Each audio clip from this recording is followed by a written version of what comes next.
All right, Chef O'Shay, hello. How are you? How are you? Good, good. Well, welcome to Diaspora Food Stories. Excited to have you, and I'm excited about this conversation we're going to have. Happy to be here. Thank you for bringing me on today. Absolutely. Joining us from Delaware, our first guest from Delaware. D in the house. So born and raised. I'm born and Yes, raised representing Delaware. born and raised, actually in the city of Wilmington, and also state of President Joe Biden. So Okay, okay. Well, you know what? This is going to be very exciting because you're doing some great things and you've also got some great twist on yeah, some soul food classics that no one, I mean, I've been doing this for over 13, 14 years and I have not heard of some of the things that you're doing. So excited to get going into that. But you know what? What I like to do for our listeners is I like to take it back and let's talk about the beginning. We know you were born and raised in Delaware, but tell me about food and family and memories. growing up in inner city, it was me and my two brothers. We grew up in actually a very bad neighborhood, and a lot of things. What kept me entertained was I was able to cook. But I was actually a bad child. Got in trouble a lot. You know, Now, what's bad? What is bad? I mean, Busy bad or bad get, bad? getting in trouble. Getting in school suspension, getting sent home, calling my Okay. when you the black mom, when you get that phone call and she's looking at you while she's on the phone talking to Oh, yes. you. So in that, my mom, she would kind of reward me with buying things from the supermarket and let me cook things. She was like, okay, you want a fried chicken this weekend? I mean, you did pretty good. Most schools have like the color system where you're on green or red, and things like that. Hmm.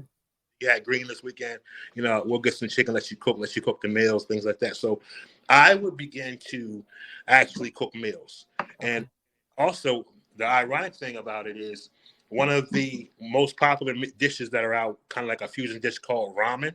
Okay. I was making that years ago, but I didn't know Mm. taking oodles and noodles and putting like extra leftover meat in it and putting onions in them and things like putting boiled eggs in them. Now it's a dish that you can get for $40 at a restaurant. Right, right. That was kind of the early years. I actually And was, how old were you? How old were you around this time? old, and I just 10 years old, and I just began just cooking. I cooked for the family. I was always helping out, cooking for my brothers who were older. That should have been cooking for me, but I was cooking for them. Mhm. And I just began to just take that with me. I'm actually a musician first. Okay. Yep. Uh, I read that. Play by ear. Was a child prodigy. I was actually playing the organ at my church at 7. Began doing that, and that's kind of what I thought would be my road. That would be my career. Hmm. Got older, end up walking into most post positions. I was hired as line cooks. I was hired, Okay. you know, different cooking positions in a restaurant until I walked into the Sheraton Hotel and got hired as a sous chef. Okay. No experience, no schooling. It was like if you ever seen the show Chopped, when they say just make us something, the chef literally told me to make him something, and I got hired on the spot. Was able to take advantage of tuition reimbursement. Ended up going to the Art Institute of Philadelphia, getting my Okay. in culinary science. So it's just a whirlwind of like great things that happen in my cooking Mhm. career. So that's the earlier years of. Okay. And so I'm assuming, was it mom then that sort of piqued that interest and got you and influenced you? Was it Yes, mom or is it okay? it was my mom and my grandma. Okay. Okay. My mother was a very hard worker. She was actually a seamstress, so she worked in a factory making uniforms. So I was always with my grandmother and Okay. cook things and show us, some little things. And I never kind of understood it. I just wanted to eat. I was a little boy. I just wanted to eat. And as I got older, just kind of watching my mother, doing what she did, and I took what she actually did and kind of turned it into my own spin. You know, Nice. own little touch on it. Exactly. Now, you mentioned you were a musician. Did you see, as you were growing up and cooking, did you see? I know eventually you went to culinary school, but did you see that as a career path? Did you see other Black men, Black women cooking to where it is now? What was that like, back in that day for you? But the only real black man that I saw cooking was my uncle. Okay. Great cook, and he would cook for Thanksgiving and all the family events, funerals, and I kind of took a shining to watching what he did, and he made the best fried chicken in the world. example of a man, cooking and kind of not really knowing if I wanted to do it, but just liking what he did. Right, And right. as I got older, I kind of say, hey, you know what? I think I might want to do this because people are enjoying what I'm doing, and then there's another part of that actually end up, I actually went to a soul food restaurant, and I'm just Mm-hmm. being honest. To me, I didn't think it was that good. I just Okay. me, and that's another thing about a lot of people that are chefs and cooks. Sometimes it's hard to please when you go to certain places because you have an expectation of, what you're. Absolutely. So and I'm just talking to a mutual friend, saying, you know what, I could do better than this. This is just like, I think, and it's not being arrogant or being, like you're better than someone. It's about if someone is charging money, give them something worth paying for. Mm-hmm. So I sat with my friends, and say, hey, you know what, we can do this. We can create some things. And so I got a couple of ideas I've been playing around in my head, and I started selling what is called dinners. I was just selling platters out of a daycare.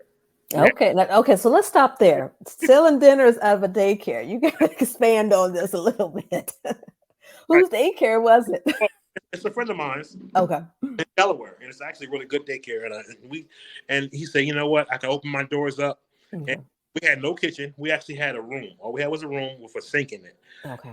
The guests and the customers thought we had a kitchen. I had a plug-in tabletop burner, Mm-hmm. Mm-hmm. microwave, and that was it. And Okay. then we graduated and got a tabletop fryer. So I said, hey, let's sell dinners and let's see what we can do. We started out with crab cakes because it was easier, and then we started doing creating dinners.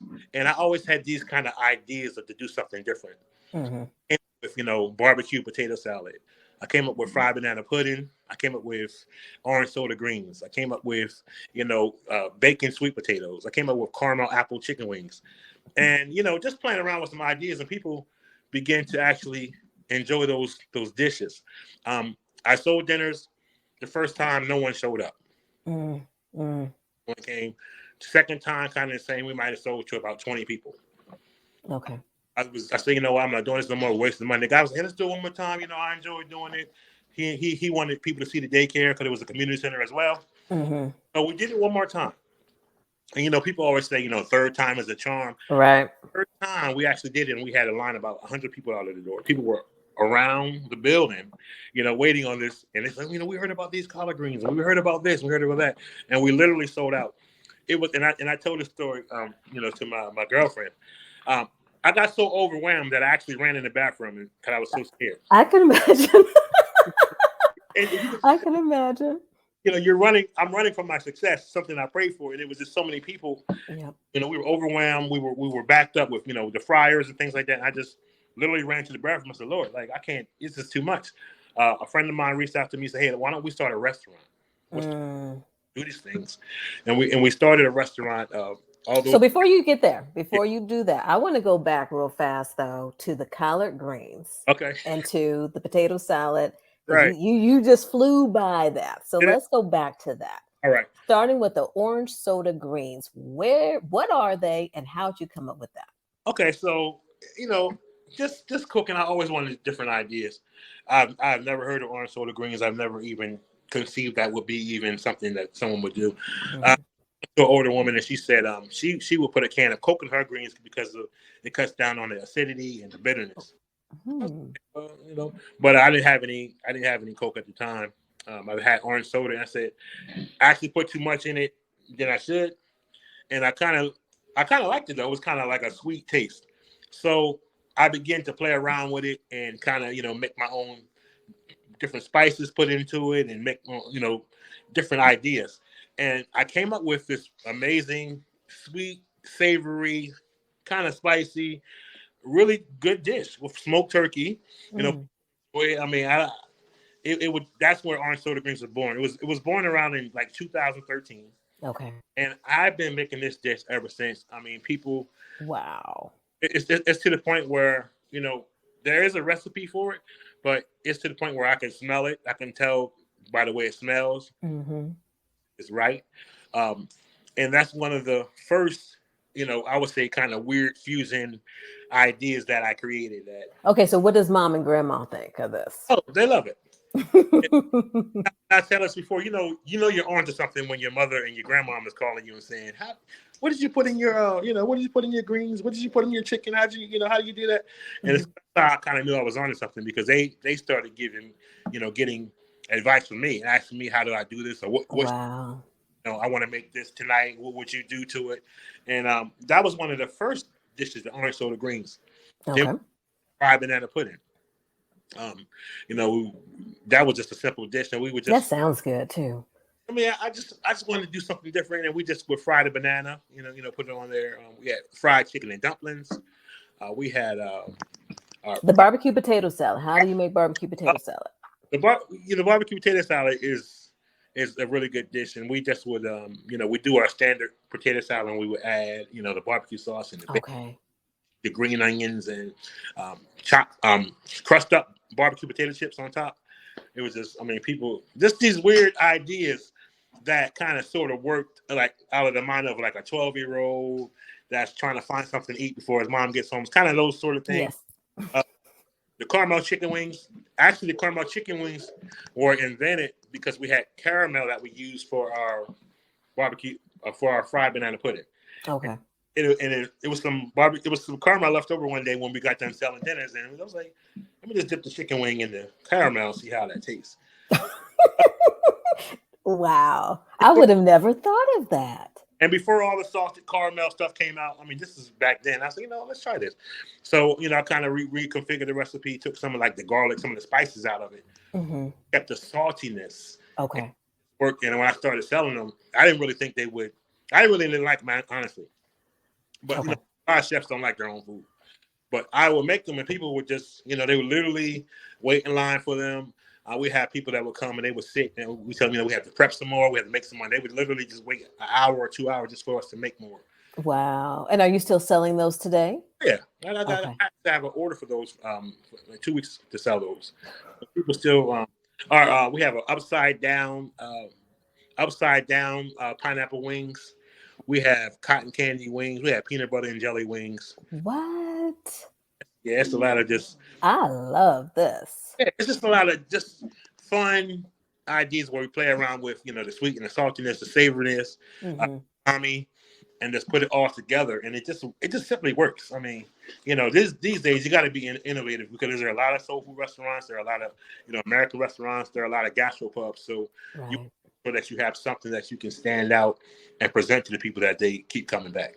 Gotcha. So let's talk a little bit before we go into looking at the restaurant that you were, looking to open. What was the food scene, the soul food scene, the Black food scene like for you in Delaware around this time?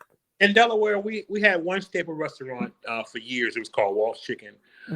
Good restaurant, really good guy, family guy. He has even been told that he would give free meals out to certain people. He would say, you can pay me later. So that was one of the staples that we had in Delaware. Didn't have too many really good restaurants in Delaware. We would kind of migrate to Philly. I don't know if you're familiar with Philadelphia, but yeah, good food scene. Miss Tootsie's, the late Kevin Parker. Okay. And I had the opportunity to meet with him and share with him before he passed on, about just the restaurant business. But we didn't have many restaurants to actually look into. Okay. Kind of sparked my interest of starting my own, because I was like, we don't really. Now in Delaware, we have about 10 soul food restaurants. Okay. And one just opened up not too long ago. But back then, we didn't have a lot of soul food restaurants. It wasn't really popular. A lot of the Black community, we actually gravitated towards the Chinese food and the cheesesteaks and stuff like that, because that would have a lot of our own, but that one place, that Walt's Chicken place. So wow. So we got the daycare is popping, sales are moving, and so now next on your radar is a restaurant. Yeah, it's a restaurant. So a couple local investors, we got together. I said, hey, let's do this. Let's put together a restaurant. A friend of mine at the daycare was like, hey, man, this is like twisted. All of your stuff is twisted. So let's right. So, we called the restaurant Twisted Soul. And from day one, the same people in line, people waiting, the waiting list, people waiting 2 hours. One lady waited 3 hours for us to make fresh potato salad, and anybody knows about potato salad is the whole process with, the boiling. So we had to, and so we're not making a little bit, we're making a big batch. So Right. take a while, and so we're also, putting orders together while we're doing that. But she waited, and so it began to be a great success. I mean, restaurant was amazing. People came. We had people come from out of town. A couple famous chefs came in. A couple celebrities came in. Celebrities actually came in, and going forward, I had some ideas that I wanted to do. Some of the other partners had their own ideas. So, just as business people, we just decided, that we couldn't agree on certain things. So Right. for me, I thought it would just be, easier for me to go to another level. Right. Actually leaving that restaurant, and I started another restaurant in the urban part of Delaware. It was called Seven. Okay. And then we started with the soul food. We did the demographic, and we thought it would work. It kind of didn't work because of the area, so we started doing burgers, fries, and wings. Gastropub, the same type of thing. Weird burgers, weird fries. The burger. I don't know if you ever watched the Cosby Show. They used to have something called the bacon burger dog. I don't remember, but You never saw it. Yeah, Theo and Cliff will always have. They would make something called the bacon burger dog, but you never saw it. okay. So I started that out. I did a hamburger with a hot dog on it and bacon, and just weird things. Mm-hmm. We did a test. It was amazing. Okay. We made it to open March 30th, 2020, and we got hit with quarantine. Mm-hmm. And this is a fully stocked restaurant. Remember, I had partners the first time. Mm-hmm. Going into a fully stocked restaurant out of pocket, fully furnished, everything. Wow. And we stayed shut down. So I ended up giving some of the product to local restaurants, local, entrepreneurs that sold food out of the house like that. And that was kind of where my story was, where I ended. I kind of was discouraged, didn't really want to get into, any cooking or anything that even revolved around cooking. And for that, sorry, you didn't want to make the pivot like most did with takeout? Yeah, I didn't. I couldn't do it because it was just too much to get it started. And then with the COVID thing, we didn't have that much of a fan base to even have, the support. Mm-hmm. Right. We did start doing private, catering, private deliveries to houses. So that did do pretty good. That brought in some money, not as much as the restaurant would have. Mm-hmm. So we just did that for a few years. I kind of got the love back a little bit, and I revisited the idea of starting another restaurant, and then I ended up getting a call from Hell's Kitchen. Okay. That's the next part. Okay, so let's go, before we get into that exciting part, let's just get real for a second, because I like to do that on these podcasts.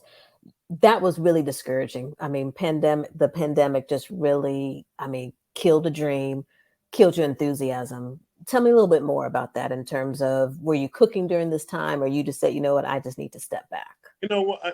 The first part of it, I did step back a little while. Because it takes you back.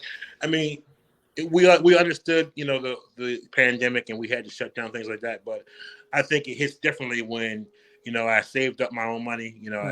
I fully stocked the restaurant, from pocket, as they say, and I really, put my soul into it, and really had high hopes for what we were going to do. From the menus, from the design, everything was, state of the art. It was professional. Mm-hmm. Where it needed to be a professional restaurant, and I really put my hard-earned money into it. And so that was kind of the one part that hurt the most. Yeah, I wasn't able to not really recoup my money, but just really start what I birthed. Right.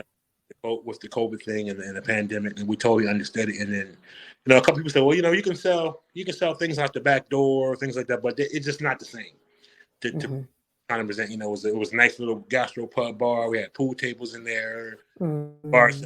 Nice scene for what I really wanted to present. We had a little patio where we can do, when the weather break, we could do barbecues, things like that. And it just was one of those things I really didn't want to have anything else to do with it. So, okay. So it's like we say, hindsight is 2020. I'm looking back because a lot of stuff I gave away that I shouldn't have gave away. Burners and a lot of kitchen supplies I gave away, but it'll all come back. But I just decided, God always has a plan, and you never know why things happen the way they happen. Right.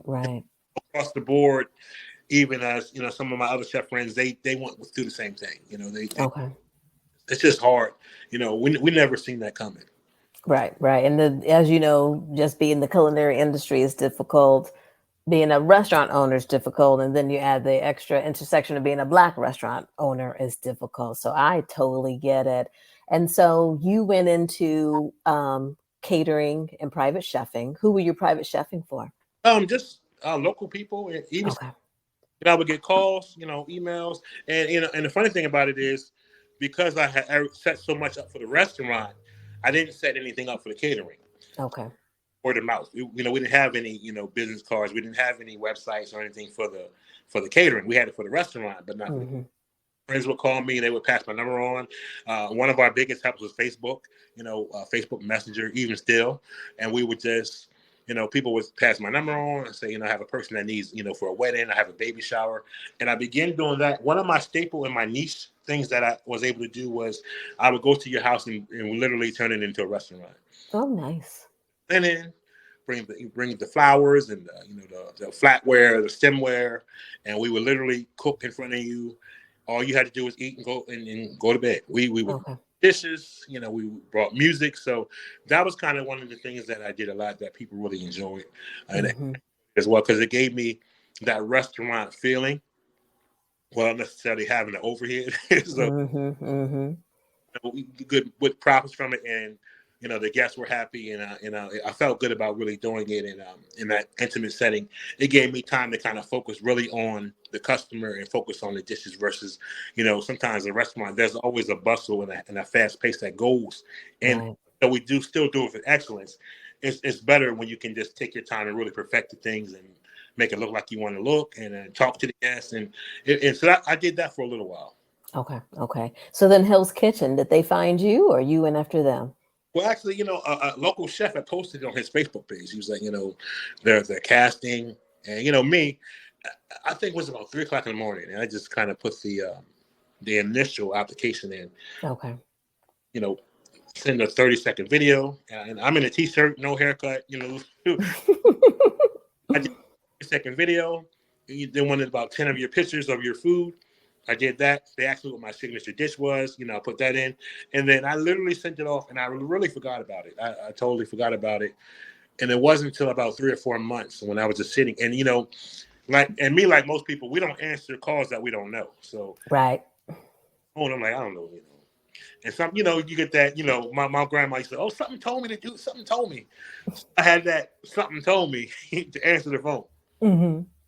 And I answered it in that. And the funny thing about it is I don't know what was going on with me that day, but I know I was kind of like tired and you really, some days you just over it. Right. I don't even know what it was, but I know I got the phone call and this lady was absolutely over the top. She was on the set. Mm. Hey, O'Shay, it's Hell's Kitchen. How are you? Like, what? Who? And talking to her, and I like, so this Hell's Kitchen. And we, we got your video. We'd like to, bring you out, and it was like a whole process that it was a roller coaster ride from there. Wow. So that's the first part of it. And then it was about 25 Zoom call, literally 25 Zoom calls. We did psych evals, drug tests, blood tests, all the tests.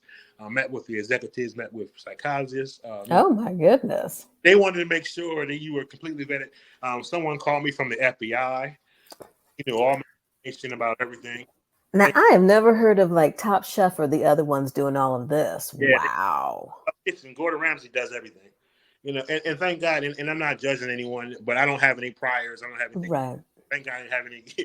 But the FBI called me. They went through all my information, all my addresses, everywhere I lived, all my cell phone numbers I had, everything.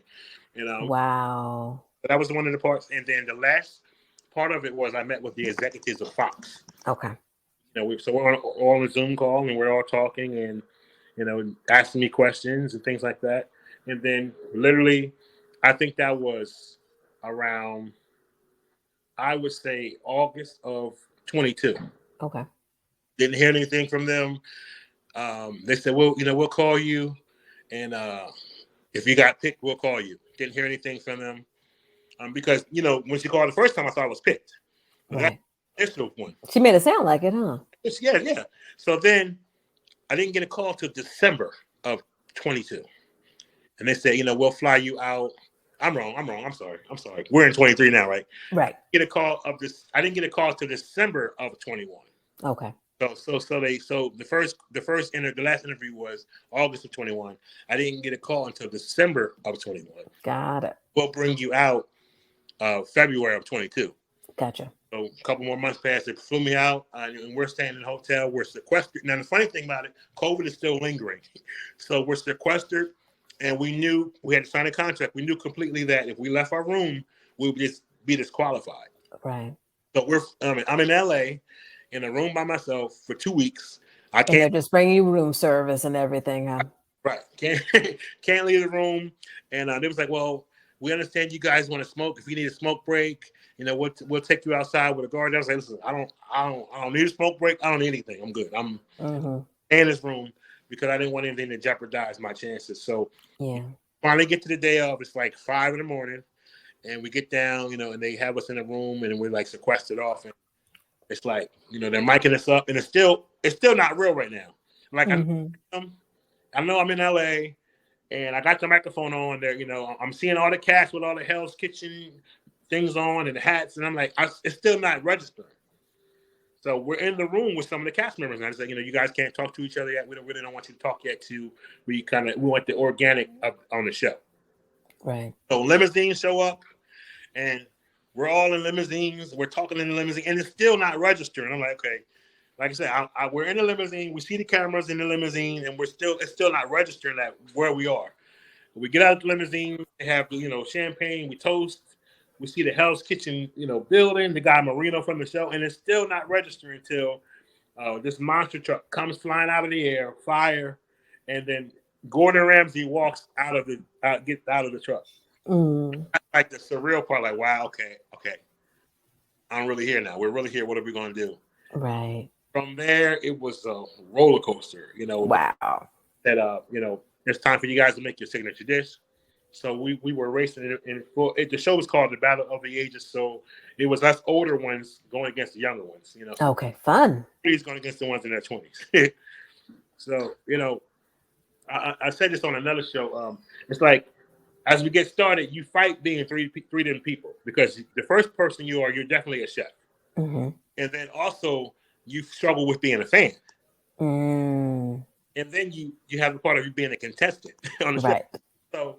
So you're cooking, and Gordon Ramsay is walking by, and you forget that you're a contestant. Now you're a fan, like, oh my God, he's walking in the kitchen while we're cooking, and then you're a chef trying to work, but then you forget you're a competition. You speed up. You're like, it's like all these emotions, and everything that you thought you knew, everything that you thought you were, everything that you thought you learned goes out of the window. Nerves take over. The adrenaline is on 1,000.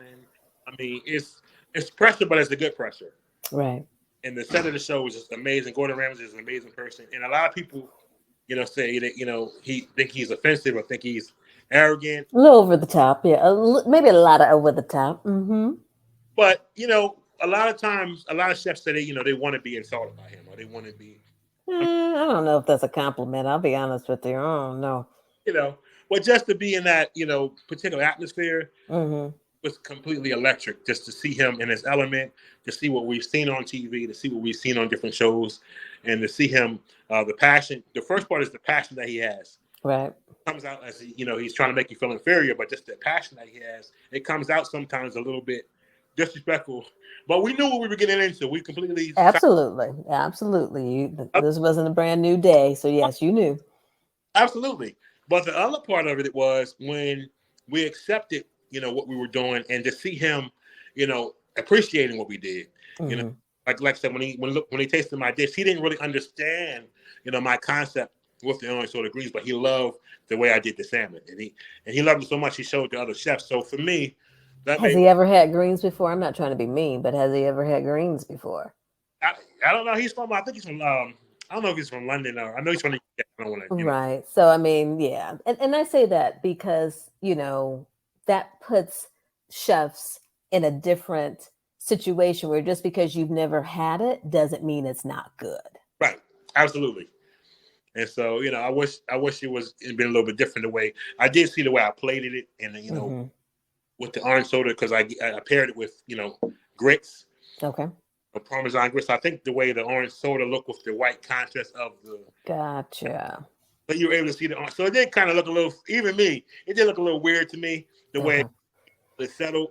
So maybe that, but it was still a great ride. I mean, just to be on the show and Yeah. the competition and making his prize beef Wellington and working with the other chefs. Absolutely. I mean, it's amazing. I mean, like I said, you totally forget who you are. I mean, staying in the dorm with the guy that actually won. I remember the first show we did the dinner service, and he was like, I didn't know what I was doing. I got nervous. Gordon Ramsay walked up on me, and I kind of froze. Mm-hmm. And this is the guy that actually won the show. Okay. He's saying this, in the dorm when we, first started. So it's one of those things where you just gotta get your head in the game and just be focused, have your eyes open. I mean, Mm-hmm. amazing experience. I think it was like 50,000 or something like that. People that were turned down for it that didn't make it. Yes. So Yes. it's an honor, to be able to be in the same room with him. Like a lot of people might want to meet him. A lot of people might want to shake his hand. But Mm-hmm. kitchen cooking with him, and he's tasting your food and things like that. I think it's I agree. That is something to be celebrated. Even if you were the first one to go home, it's something to be celebrated. Because, like you said, thousands go out for the show every year. Yeah. So definitely should be proud of that. So then, how do you go back to Delaware? How do you top that, or what comes next after being on Hell's Kitchen? I don't know yet. I'm actually just kind of create my brand. I'm actually things working with a few companies. Working with a few people. Also, like a special shout out to Hexclad, which is, I think, one of the most innovative and fastest growing cookware companies in the world, which is being endorsed by Gordon Ramsay. So, a lot of people at Hexclad I work with, and they've been very supportive and let me use cookware for different things and things like that. So, I'm kind of building my brand. I've been doing a few, presentations. I've been doing a few events where, working with celebrities. I don't know if you're familiar with celebrity Meek Mill. Yep, definitely. A gospel singer Hezekiah Walker. Yep. Singer, the guy Kim. Yes, Kim was just on Good Morning America. Yeah, so I've been able to cook for those awesome people and a lot of others that I didn't even mention. Johnny Gill, Vivica Fox. Nice. The list goes on. So right now I'm just really trying to create my brand as a celebrity chef, personal chef. There is thoughts of a restaurant, but not right now. Okay. But I do feel as though I do want to, before it's all said and done, I would like to own a restaurant. I'm not necessarily going to be cooking in it, but to set it up, my recipes, to train my chefs and to actually own one for my family. Next 2 years, I'm going to look into that. But right now, I'm just kind of like just taking it, doing a little traveling, private chef things, and seeing what else I can get in. There are a few calls from a few other cooking shows that I can't say. I was going to ask you about. I'm sure there's more in the future. You will see me on two more popular shows. Okay. So I'm excited about that, and I do a little bit better on those shows. So, okay. So I got one that I'm going on in the fall, and I'm also going to be on in Canada. It's a competition, a seafood competition for famous chefs. So okay. I'm going to be up against, but I know I'm going to be with a few famous chefs. So that's one of the things I'm doing. So it's a lot of things, a lot of fun, a lot of traveling, and little cameo appearances here and there. All right, cool. Now, who is one person that you have not cooked for that's on your bucket list? Wow, that's a good one. Never thought about that. I would say I can't even think of anyone right now. Wow. I mean, it's a lot of people I would love to. I mean, P. Diddy was one of the ones I wanted to. Okay.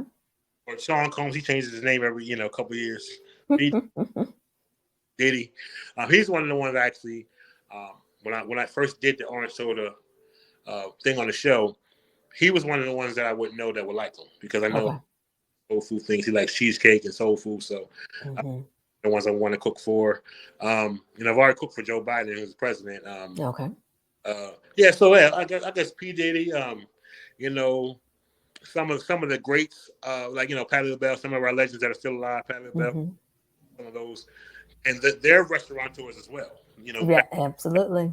Steve Harvey, I would love to, meet him and cook for him. That would be great. Okay, all right. Well, putting it out there.